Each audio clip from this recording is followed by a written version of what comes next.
Quit being the world's best kept secret. Your time is now.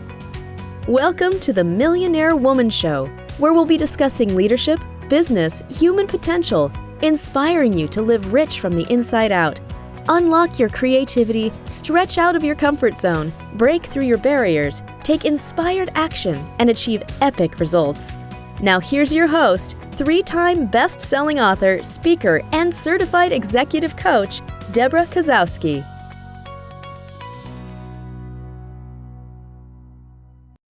Hello, everyone, and welcome to another Millionaire Woman Show, where we bring fabulous guests from around the globe to share with you tips, strategies, techniques to help you live your life rich from the inside out using principles of life, business, and leadership. Today, I have a very special guest that I got to meet at the New Media Summit put on by Steve Olsher that I met in September 2019. Jen du Plessis is an international speaker, top-selling author, coach, and podcast host.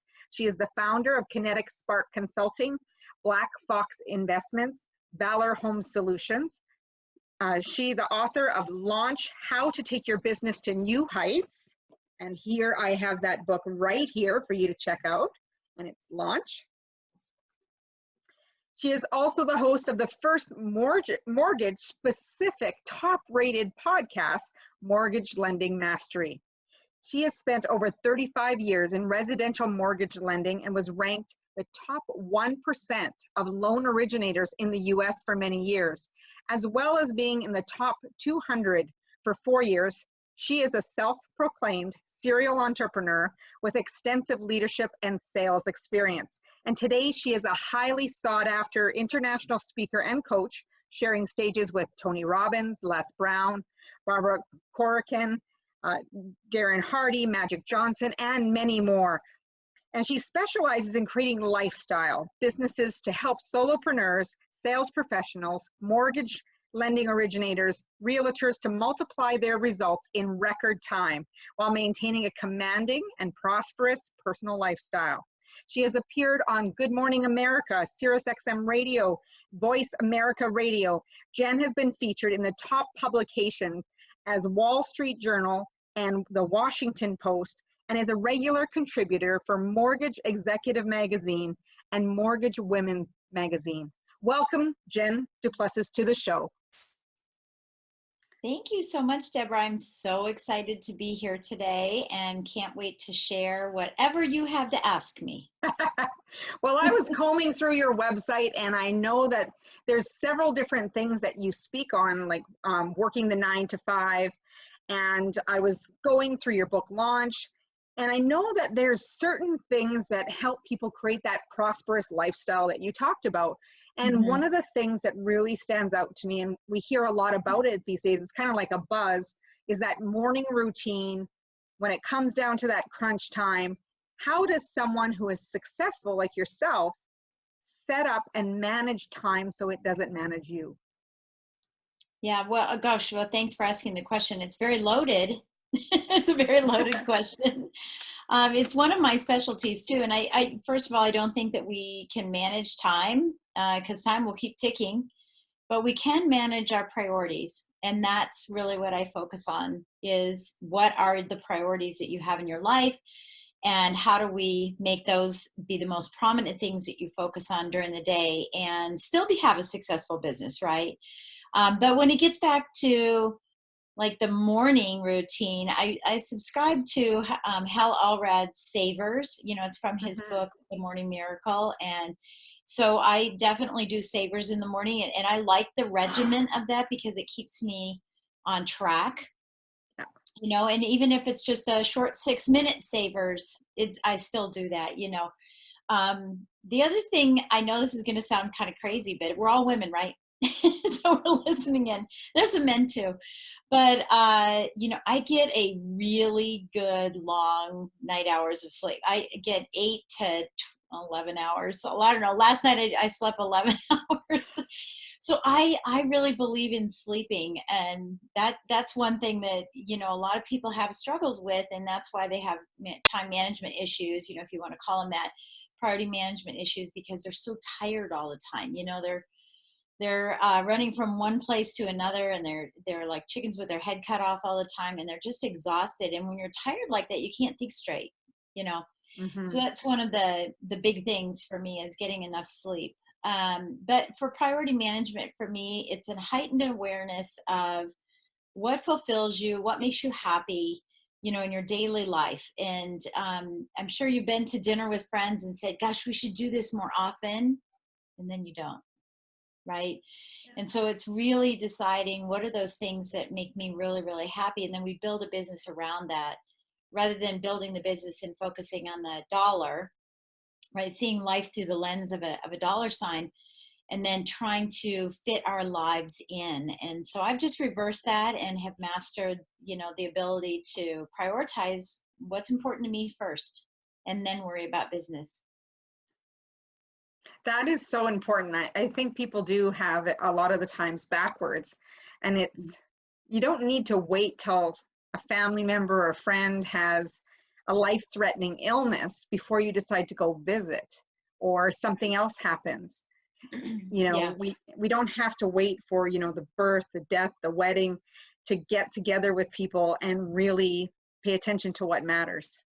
Yeah. And well, and it's not just getting together with people, it's what you're doing for yourself too. You know, if, Mhm. and I always say this, it's the funniest little line, but you know, if you like watching ants carry food and you think that's awesome to watch, then let's get you more of it. You know, it's all of those little minutia things, all the way up Yeah. to wonderful, successful things that happen in your business, and everything in between, you know. Yes. And so I think that we just run amok these days, and part of it is just the social media and the glorification of busyness. Hmm. And what I'd really like for me to see people do is for them to step back and take a breather and say, you know, what truly, truly makes me happy, and let's make sure that that gets in my schedule first. And it's kind of like going on vacation every day. You know, when you go on vacation, you get really, really laser focused and intentional with what you're doing, and you get so busy that you think, I can't go on vacation because now I've got all this great work that's come my way. But if we can focus just like that every single day, so that we can go on our air quote vacation, which is our love of whatever it is that fulfills us. You know, for me, I'm a dancer. I love ballroom, Latin, and swing dancing. And Oh, so for cool. me, it's about, you know, the faster I can get in, the more focused I can be, the faster I can get to what I love. And I'm going on vacation every day, you know, and doing what I love every day. And I think that's where many entrepreneurs who get caught up in the rat race or being the lone ranger, they lose that momentum in that anticipation. Because I know when someone books a vacation, they have that anticipation. They're looking forward to the next thing, getting stuff off their plate. And we often say that, you know, people get so much more done the few days before they Yeah. go on vacation that they do when they're working regularly. Yeah, and that's exactly what I'm talking about, is, you know, that feeling that you get when you know, it's not anxiety, it's that excitement that you have of going into work and saying, let me just get all this done so I can get to the airport. Let me get it all done so I can get back home. And it's like that every day, and it's not draining. It's an excitement, it's adrenaline rush. And if you can do that every single day in your business, you know, and be intentional about your business and know exactly what your goals are, and have the right people in the right positions, and have the right strategies that are in place that attract clients rather than you have to chase them, then it's going to free up more of your time to do the things that you absolutely love. Yeah. And I like the key thing that you said, you know, about having the right people in the right positions. I think all too often when I'm talking to leaders, they don't always know the skill set that each person around them has. Yeah. You know, they have them pigeonholed by a role, responsibilities, but knowing what do they do in their spare time? You know, they might be like a carpenter by day, but then they'd spend a lot of time on social media. So they know how to have that social media skill. And are we tapping into the skill sets that people have and have honed on their own time versus maybe what they got education for, or what they've have skill and ability in, just because Yeah. that's all you see? Well, that's because we're just harried. We're harried every day, and all we want to do is the work, and we don't take time to smell the roses and spend time with people. And that's a big leadership issue, that I'm seeing right now with the clients that I'm coaching is, what did you do? For example, I just had a big retreat for my clients, and one of the guys that was there, he's really, really finally got over this hump of he has to be there to do everything. And he finally has gotten to the point where he can delegate to his team. And he was there and he said, gosh, this is the first time I've ever come and they just don't need me. And I go, but it's a good feeling. It's not that they don't need you because, they don't need you. It's a great feeling because you've led them properly. And I just talked to him the other day and I said, well, so how'd it go? What were their thoughts when you got back? And he said, no, they said it was all good. And I said, so what have you done for them? He said, well, I said, thank you. I go, no, that's not where it stopped. To do more for them. So what could you do for them? And so what we came up with this particular time of year is why not give all of them a half day off to go shopping and do their Christmas shopping and just stagger it. And you plan to put your, that you're going to take that role for that half day and help everybody out. So, that's part of leadership too, is realizing and anticipating what the needs are of your team. Mm-hmm. But I think it also stems from, being a leader. I mean, I don't want to get into all kinds of management stuff, but, really knowing people's DISC profiles or Myers-Briggs, whatever you want to use, and, exercising situational leadership skills, which is a management technique, so you can't just treat everybody the same. You have to treat them as they're going to receive the information. Yes. And then one of the things that I love to do on my team was, ask a bunch of questions, and I won't remember them all offhand here right now, but we do this a little exercise with three of us where one person is the answerer and the other one is the questioner. And the third one is writing things down because we want it to go at rapid pace. Mm-hmm. So there can't be just two people. And we do things like, I wish my team would, I wish my team would, I wish my team would. And just really putting pressure on people so that the real things come out. I wish my team would let me have time off for baseball because I love baseball. Ooh, there you go. You like baseball. I didn't know that, right? Or I wish my team would, congratulate me when I do something right. I mean, it's all great team building things. I wish I had more time for. I wish I had more time for. And you ask the questions over and over and over. And, I just think that those types of questions, if you can think of these open-ended questions to be asking your team, it'll really enlighten it, what is important to them. So for example, one of my team members, she said, it was, I wish I could. And some people were like, sleep in. Right? And so I said, okay, everybody gets to sleep in today. We're not going to work today. What do you all think about working from 10 to 7 today? And they were like, oh my gosh, it's so cool. Right. So we had to plan it ahead. But and one said, I wish I could lose weight. And, she was a little fluffy. That's my mom's word. By the way, it's not my word. She was a little fluffy. And my mom always said, I'm a little fluffy like marshmallow. And so she said, I'd like to lose some weight. And we all said, well, what can we do to help you? So every time we went to lunch, we'd say, hey, Marcia, do you want to go to lunch? Do you want us to bring you a salad? We would walk by and see if she had water on her desk. And if she needed to be replaced, we would replace it. I mean, we were there to support her and really grow, that team. And what happens there is that you get loyalty, you get people working harder, so you don't have to work as hard. And that frees you up to do the things you love to do. That makes a big difference when you take time to get to know your people and what their individual needs are. Mm-hmm. I know that, the biggest thing about leadership, people think I'm just leading and I have all these followers. But as they get into the role, they need to realize that they're there to build people and really, and it's just like, how you talk in your book about being a business builder versus a business beggar. Yeah. Right? There's a big difference. Yeah. That's commission breath. I love that. I've never heard that before. That's great. That is definitely commission breath. People can tell when you're in that mode, right? Leadership is, there's another client that I'm working with right now, and she's just come over this big hump too. And, And, it's the difference between enabling and empowering your team. She just kept saying, I don't have any time for vacation. I can't go on vacation. I can't trust people. I don't know what's going on. And the whole point, the whole reason it happened is she was enabling her team. Whenever they had a problem, she'd just say, just give it to me and let me do it. Let me take care of it. So she wasn't going on vacation. She wasn't spending time with her family and her grandkids and things like that. And so we changed that the terms that she would use with them, instead of saying, let me take it, she would say, well, what have you researched? Who have you talked to? What have you tried? And then if she had to get involved, she would. And I think that's a very easy thing for most of us that understand leadership. But for those that are just brand new entrepreneurs, that were excellent at making widgets, are now not only making widgets, they're having to market the widget and sell the widget and hire the widget makers and, do the widget, budgeting and things like that. And so it's a new task that comes in. And so, it's just a matter of learning all these skills in order to be able to move forward.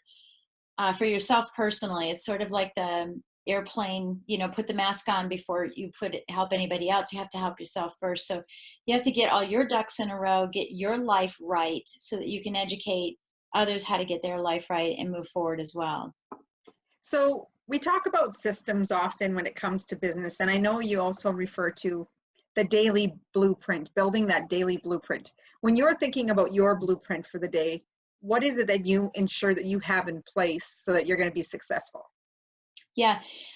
Well, the blueprint, having the actual blueprint, which is time blocking. For me, it's time blocking. I don't want to wake up and wonder what's going to happen today, wonder if I'm going to get a new client, wonder, if I'm going to accomplish tasks. I want to wake up and emphatically know what's going to happen today, have it completely laid out. Because I'm just one of those people that I get as much done as I possibly can. And I think what happens is that I'll use this example of doing laundry, right? There's a reason it's called a laundry list of things to do, because we have this laundry list every day. And but I like waking up in the morning and having my laundry already sorted and stacked in piles, all compartmentalized, because I can get it done faster. And it's the very reason why we don't take laundry out of the dryer and take a sock to the bedroom and then come back and fold a towel and take it to the linen closet and come back. It's not efficient. It's not effective. It's a horrible use of time. And it's better to compartmentalize everything and do like-minded activities at the same time, such as putting all the shirts away into the same drawer at one time. And so when we receive email every day, it's a laundry basket. It's, look at this puppy. Will you want to go to this event? Did you look at the contract? Do you want to be on my podcast? Right? All these pieces of laundry. And if we can segment those into compartmentalization so that we respond to all things at the same time. How many times have you typed the same email, 20 emails ago, and you're thinking, who did I send it to and when did I send, so I could just copy and paste? Instead, just reply all the time and copy and paste them all in there, have signatures and whatnot. Everything that I do is about giving me back more time to do what I love to do. And that's really what Lifestyle Business Mastery is all about. And that's my whole coaching program, is Lifestyle Business Mastery. Is we're going to master your lifestyle and your business. And you put in what you love first into that time blocking, and then you work around it. Then we work around it. Yeah. Then we work around it. And I had mentioned this when we were at New Media Summit, when I was speaking on stage, is the sabotage that I see going on all over the place, where we're sabotaging our health and our relationships and our marriages and our culture, our cultural experiences, our spirituality. I mean, it goes on and on and on. We're constantly sabotaging these things to chase the almighty dollar. And we're working like dogs to make peanuts sometimes, right? Because those that are really, really successful are making a lot of money because they have a big team to help them, and they've stepped away and got, working now in their genius zone. And what we tend to do when we become entrepreneurs is we tend to feel that we have to do everything, and we're not able to step into our genius zone. And as a result, we're working crazy, crazy hours and not taking care of ourselves. And wasn't that the reason we became entrepreneurs was to chase that big dream and be free. And the result exactly. is that we're actually more prisoned because we haven't taken the reins on what's important in our lives, and then really honing in on the activities that have to be done to move our business forward, not the activities that we allow to ooze into our time, or unnecessary activities of, I mentioned eating soup with a fork, right? Yes. You come home and you're exhausted. You're doing activities for the sake of doing activities, and you're exhausted and you can't figure out why, and you think you worked, but you can't feel where you went anywhere. And that's why every single day for me is completely blocked out, very intentional in each of those blocks. I know exactly what I'm going to do in each one of those blocks. And there's no downtime of, who am I going to call today? It's just written there for me. And I built that up over time, every time. So if you and I were having a conversation and I say, okay, well, let's follow up next week, I would put you in next week in my phone call block. And when I open up that block, it says call Debra, right? So I don't have to think about it, and I'm not wasting any time, and I'm following up, which means that I'm saving time and I'm attracting clients rather than chasing clients. And again, my goal is to get myself up to the dance floor. Yeah. That So passion just you has eliminate, to be large enough. Yeah, you eliminate a lot of that decision fatigue that we often hear people have, right? Yeah. And whatever else I like to do. I mean, I've got two major, it's like I'm bipolar when it comes to activities, because I'm a dancer, and then the complete other side is that I'm an expert marksman or markswoman, and I'm on a shooting team. And then I like everything in between, including my grandkids, playing with my grandkids, but I just want to get in and get out so I can be with them. Yeah. See, and when I think what I admire about you the most here, Jen, is I've been just finished reading Ryan Holiday's book on stillness. And he was talking about in his book about getting sleep, right? Because people make poor decisions when they don't have enough sleep. Yeah. He was also talking about finding hobbies. And his thing of stillness is not just sitting in a meditation, but finding the things that you enjoy in life that have movement, that is stillness in itself, where some of those most creative ideas come to you. Yeah, no question. So where would be the most creative place that you get downloads of things that you should be doing in your business? Yeah.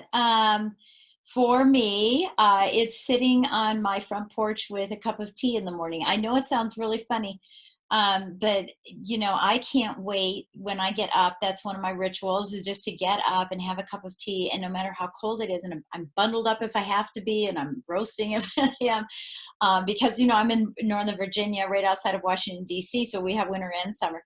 And, for me, it's grounding myself with nature and whatnot. We live in the country on 21 acres.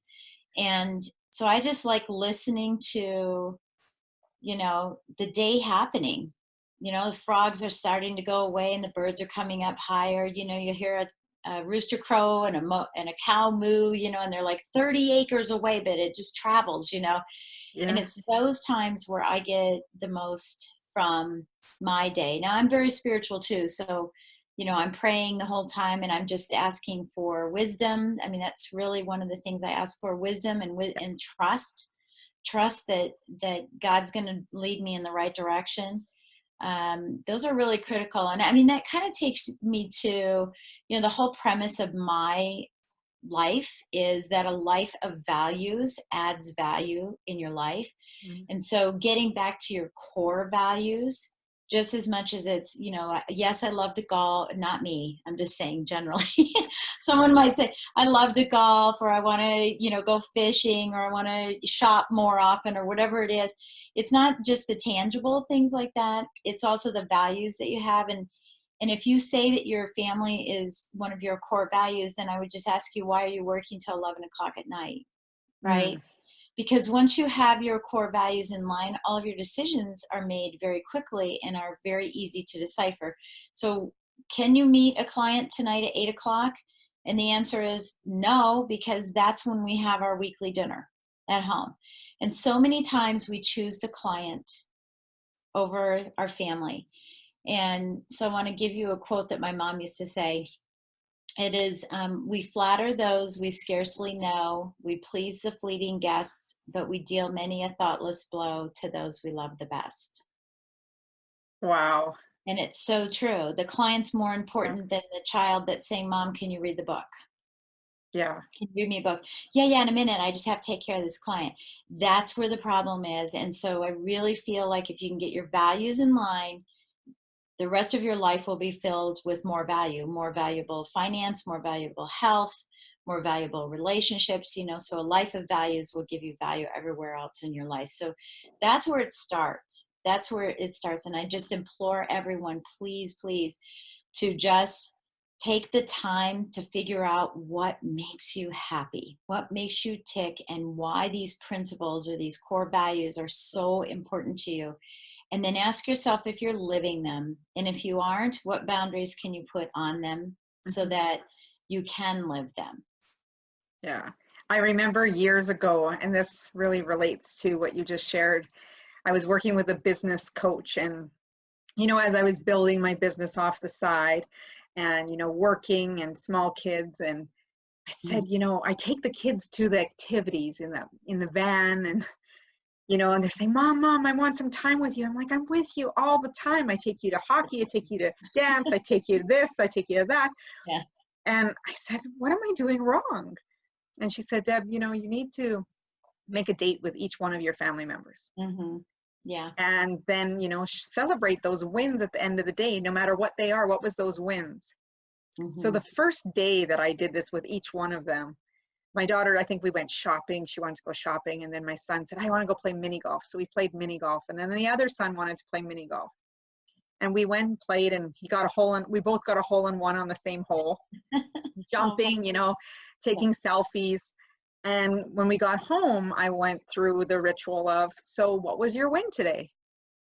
And when I got to my son, he said, Mom, you put me on the calendar. Yeah. And I was like, I had to turn around because I got choked up. You're like, wow. And that was those aha moments that it's not right. the quantity necessarily of the time. It's that really present, I'm here, I see you, I'm enjoying this time with you. And it really shifted the way I ran my business. Yeah.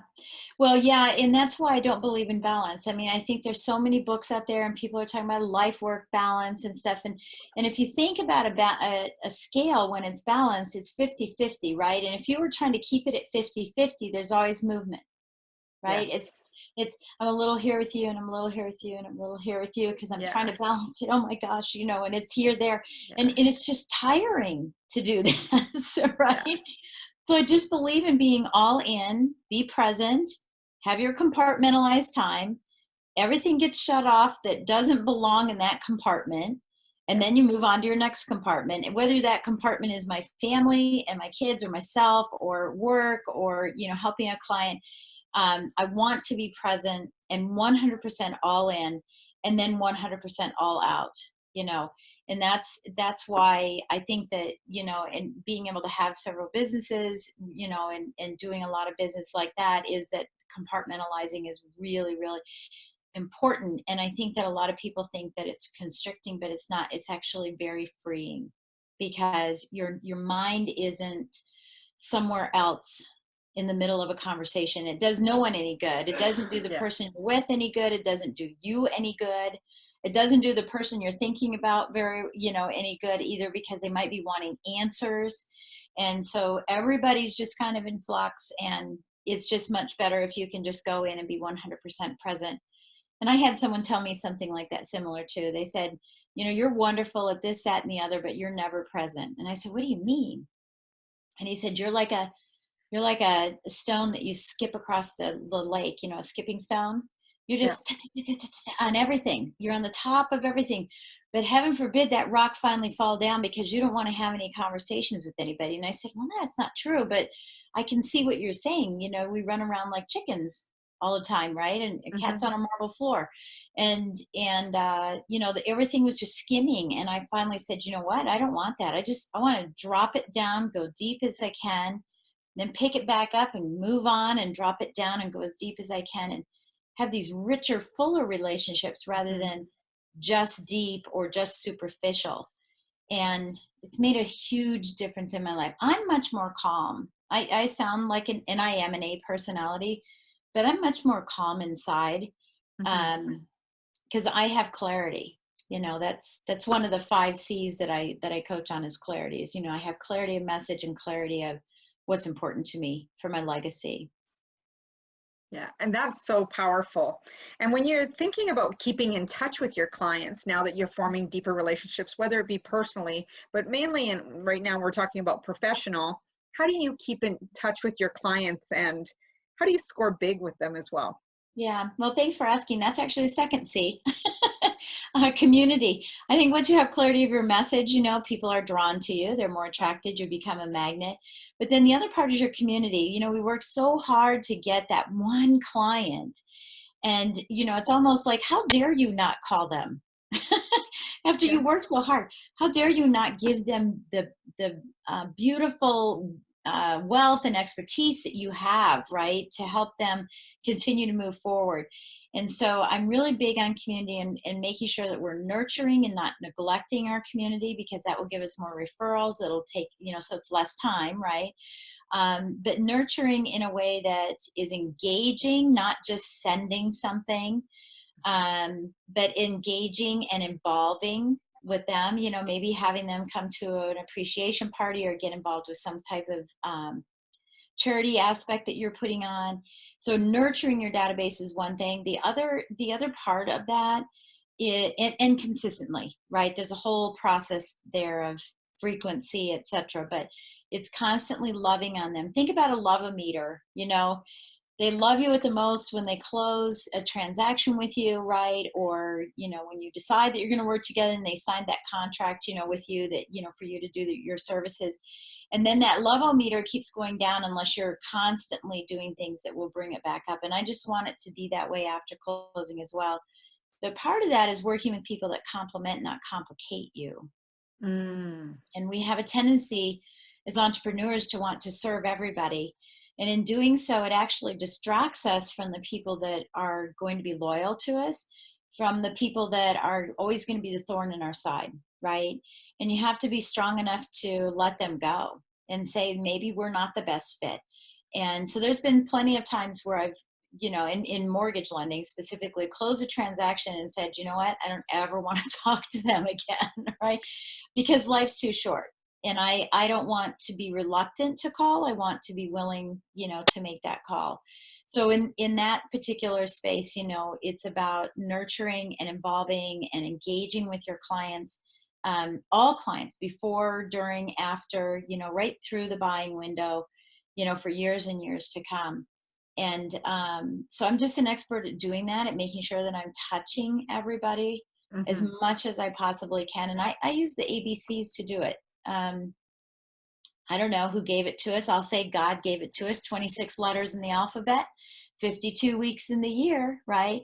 So if you called everybody in your alphabet with the last name of A the first week of January and the first week of July, and then everyone with B the second week of each of those, you will have gotten to your entire database twice that year, just to touch base and let them know that you were thinking about them.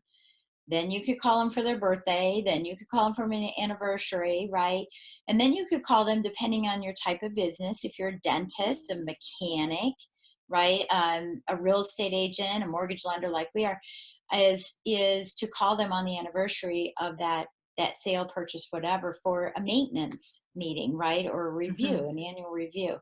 So you have all these opportunities to reach out to them in very easy, simple ways. And I like theming things because it's easy for me to look on my cell phone and see that it's week 4 and say A, B, C, D. Good. I'm calling everybody with a D name this week, right? Yes, yeah.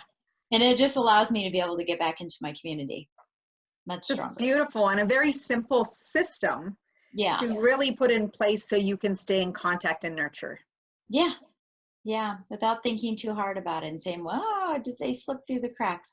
The only caution I have in doing that is, it's not even a caution. The tip I want to tell everybody is to print your database every quarter, because people come and go. And you could miss someone if you only print it at the beginning of the year, or if you only go in and grab those, that handful. So as long as your CRM is, constantly alive and alert, and you're not going off a piece Yeah. of paper, you'll be able to capture everybody, all the time as they move in and out and change names, get married, there's all kinds of reasons. Yeah. No, that's excellent tips. Thank you. One of the things I want to talk about, and I notice this with especially beginning entrepreneurs, they want to avoid looking at the numbers and Just think, well, I don't need to measure as closely as everybody thinks. I'm just getting started. I can do this and do that. I would love for you to talk about the importance of numbers and what people should be measuring when they're first starting out or in the midst of transition periods. Yeah, I think, everything that you can measure in the beginning is good. It's not sexy. It's the most boring part about doing any kind of business. But I will tell you that the people that are the most successful know their numbers inside out and backwards. They know everything, statistics about their entire company, so that you can make better decisions, so that if I'm going to spend all this money going in one direction and I'm not measuring it, how do I know I'm getting those results, right? Instead of, I've only spent a little bit of time over here and I'm getting a lot of results, maybe there could be a redirection of the funds, right? Mm-hmm. And so measuring is super, super important. And I think it needs to start with, there's a lot of things. It depends on the type of business, quite frankly. But if I were a service oriented and I had to originate my own leads, right? And I was going to a networking group and networking events to try to originate my own leads, I'd be looking at what are the events I'm going to, who were the target people that were there, is it worth my time to drive, be there, drive back, follow up, is it worth my time to even go to that event? And I think that we get so wrapped up in the fact that we need to be doing all these events because it's exposure, right? We need to get exposure. Exposure is okay, but you need to do it with the right people. And so why not get into the sticky habit of doing it right from the get-go, so that you don't have to retract and wonder what went wrong. And there will be things where you're going to be testing the markets and they don't work. I certainly get that. So I would say, number one, if you're going to be out and you have to do client acquisition on your own, that you just take a real hard look at what you're doing and then start measuring. I went there, what came from it, and measuring, did you follow up? Conversions are a big measurement too. A lot of people come to me and say, I need more leads. Maybe, but maybe you're just not converting the leads that you already have. And that could be a soft skill in personality. It could be a hard skill in your technical ability with what you're doing and how you present it and articulate your product from your mouth. And it could be a service skill. It could be your lack of follow-up in a timely manner, or their expectations being too high and you not telling them how it works, working with you. So it could be one of those three skills that's inhibiting your ability to convert, because honestly, if you can convert 3 more clients a month, you could probably increase your business, depending on your type of business, anywhere from $50,000 to $100,000 a year just by converting a few more people. So I'd look really hard at the conversion. How do you meet people? I found that when I'm on the phone, I don't have as much of an opportunity. So even in this listening, if you're listening to me, you might want to go look at the YouTube, because it's different.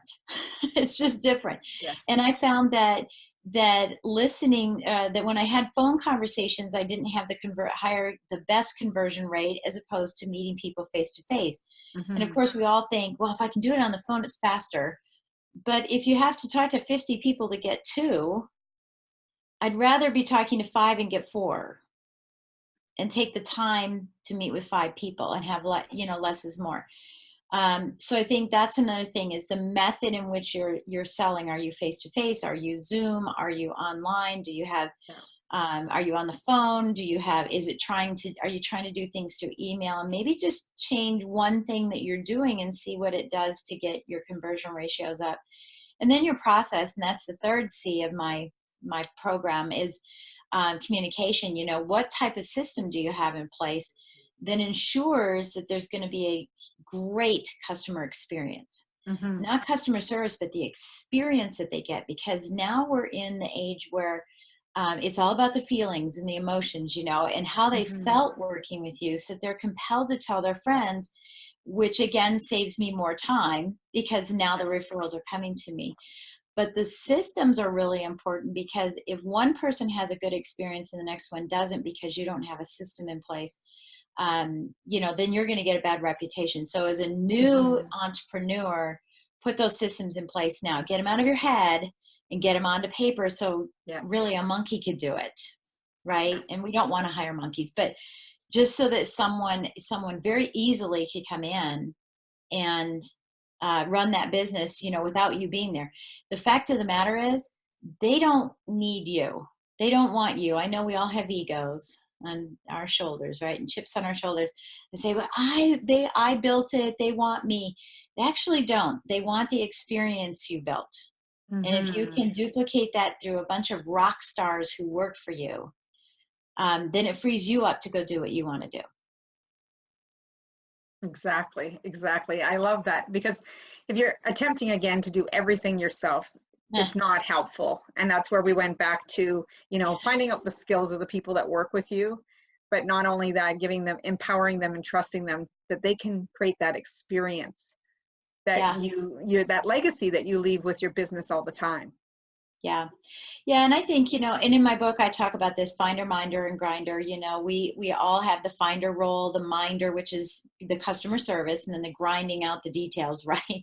We all have those roles, but we really do have to compartmentalize them so that we can move faster within each one of them. If we're trying to do task switching all day long, we're never going to get anywhere. And what ends up happening is, because we don't write down all these finder, minder, and grinder activities that we do, when we get to that overwhelm and stress and we say, you know what, I just need to hire somebody, right? And then we hire the worst person for the job because we don't know what the job is. We just know we need help, right? Yeah. And we point fingers and say it's their fault, but really we should be pointing thumbs and saying it's our own fault. Yeah. So I would say from the very beginning, list all of your activities, put them in different compartments, and then decide what you need to fill that role in. You need a customer service rep is what you need if it's going to be a minder job. If you're going to be, the office manager and kind of run your business like that, and you need salespeople, then you need finders. And so you need to think about all the activities they've done and hire the right person for the right job. And when I say rock star, I truly mean that. I mean, if I'm a rock star and I'm singing, and I'm saying, all this great thing, and I go, hold on just a minute. We all need to hold on. My drummer doesn't know this part. So I'm going to go back and I'm going to do that part. And then I'm going to come back up here and I'm going to sing again. That experience is going to fail, right? So we want to make sure that we're hiring the best people in the best position, in the position that you've carved out, rather than hiring the person and then trying to find job duties for them. That's probably the biggest mistake I see with people trying to grow their team. And so then they say, screw it, I'm not going to grow my team. I'm just going to do it all myself. And then they have a heart attack. Yeah. And that's really what happens. Or their business fails and they have to go back and work for the man. And often that has all been preventable if they wouldn't have tried to own every single thing that they have been.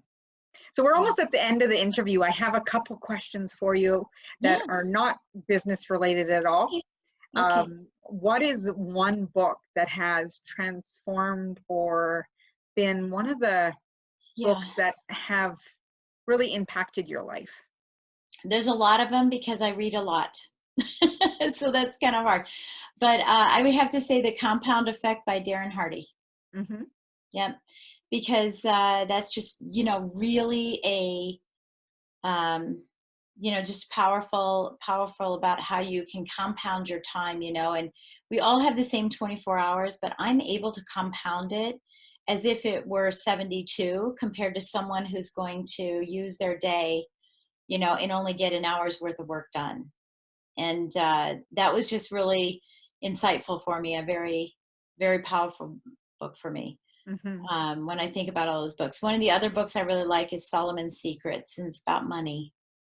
Oh, I've never read that one. Yeah, and so the book of Proverbs, if you're Christian, the book of Proverbs, well, not even Christian, it's just biblical. If you read it, you'll have a master's degree in money.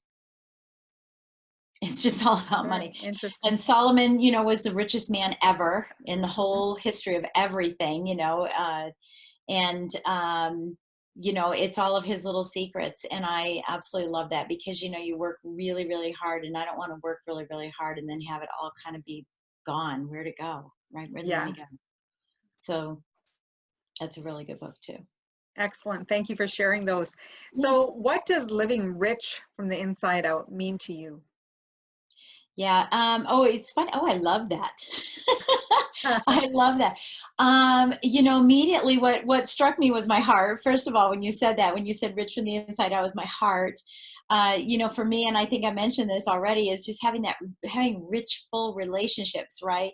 So for me, living from rich inside out is being true to my faith, being true to my family, breathing, taking life as it comes, and not trying to glorify the busyness that we're experiencing, and just getting back to, I always say this, it's time to slow down so you can speed up, instead of speeding up so you are forced to slow down, right? Yeah. And for me, it's just, I'm smelling flowers. That's it. It's time to stop and smell the flowers, right? So I'm smelling a lot of flowers these days, and really gratitudely, is that a word? Gratitudely. That's a good one. Taking the gratitude. That was a Bushism in the United States. We've just added a book to the dictionary. That's how it works. Gratitudely. But just taking in the gratitude that I'm seeing every single day, and that increases your emotional intelligence. And we all know that your emotional intelligence is directly related to your financial intelligence. It's not all about your IQ, it's about your EQ. So I would, for me, that's living rich. It's doing what I love to do on my terms and taking control of it. Beautiful. Thank you so much. So Jen, how can everybody stay in touch with you? Well, thank you for asking. Yeah, the best way is to just go to my website, jenduplessis.com, and I know you have the link there. And if you're thinking about how can I start doing this lifestyle business mastery, just go to jenduplessis.com/7 strategies, and it's the number 7. And I have a little exercise there for everybody to just kind of slow things down and think about their core values, think about who they're surrounding themselves with, finding out, what they're doing for themselves. Do they have boundaries? And if they don't have boundaries, setting some boundaries. It's just a great way to, especially this time of year, to get reset, and calm things down, reset and just calm things down before you start going forward really, really quickly. So I'd love to give that to your listeners if they have interest in that.